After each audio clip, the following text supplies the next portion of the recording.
हमारा नमस्कार। आज हम आप सभी के सामने प्रस्तुत कर रहे हैं एक केदारनाथ महाराज से जुड़ी एक असली कहानी। अगर आपको ये कहानी अच्छी लगे तो वीडियो के अंत में जय बाबा केदारनाथ बोलना मत भूलना। एक बार एक व्यक्ति था जिसकी बाबा केदारनाथ पर अपार श्रद्धा थी। उसने एक दिन निश्चय किया कि वह बाबा केदारनाथ के दर्शन अवश्य करेगा, तो दृढ़ संकल्प के साथ दर्शन के लिए निकल पड़ा। उस समय यातायात के संसाधन उपलब्ध नहीं थे, परंतु फिर भी वह दर्शन के लिए निकल पड़ा। यात्रा में उसे अनेक कठिनाइयों का सामना करना पड़ा और वह मार्ग में मिलने वाले व्यक्तियों से मार्ग पूछते पूछते आखिरकार 6 माह की पैदल यात्रा करने के बाद बाबा केदार के धाम पहुंच गए।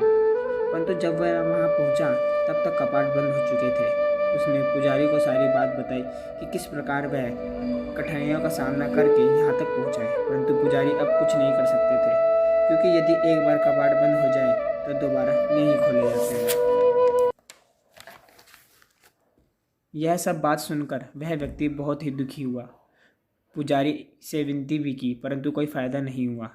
पुजारी ने उसे कहा कि 6 माह के पश्चात कपाट पुनः खुलेंगे, तुम तब आकर दर्शन कर लेना। परंतु व्यक्ति ये सब बातें सुनकर रोने लगा और उदास होकर वहीं बैठ गया। उसे विश्वास था कि बाबा उसे आज दर्शन अवश्य देंगे। रात हो गई थी, उसे भूख लग रही थी। तभी वहाँ एक साधु आ गए और उस भक्त से उसकी उदासी का कारण पूछने लगे। उस भक्त ने उदास मन के साथ उन्हें सारी बात बताई। सारी बात सुनने के बाद उन बाबा ने यानी उस साधु ने उसे कहा कि तुम्हें कल बाबा के दर्शन अवश्य मिल जाएंगे। यह सब सुनने के बाद अचानक से वह व्यक्ति सो गया। सुबह जब वह व्यक्ति को कुछ आवाज़ सुनाई दी तो उसने देखा कि पुजारी अन्य लोगों के साथ बाबा के कपाट खोलने आ रहा है। यह देखकर उसने पुजारी से पूछा कि आपने तो कल ही कपाट बंद किए थे और आप आज कपाट खोल रहे हैं, परंतु आपने तो 6 माह बाद कपाट खुलेगा ऐसा कहा था। यह सब सुनकर पुजारी को आश्चर्य हुआ और उसने अपने दिमाग पर जोर दिया। तभी उसे याद आया कि व्यक्ति है जो कपाट बंद होने के समय यहाँ पर था।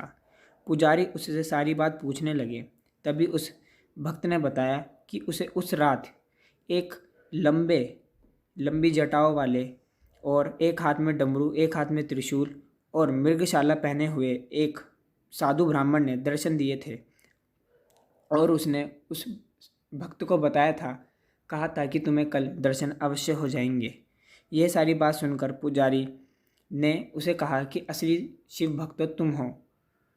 हम सब तो इतने वर्षों से भगवान शिव की प्रार्थना अर्चना कर रहे हैं, परंतु हमें दर्शन प्राप्त नहीं हुए, परंतु तुम असली भक्त हो कि तुम्हें बाबा ने स्वयं दर्शन दिए हैं।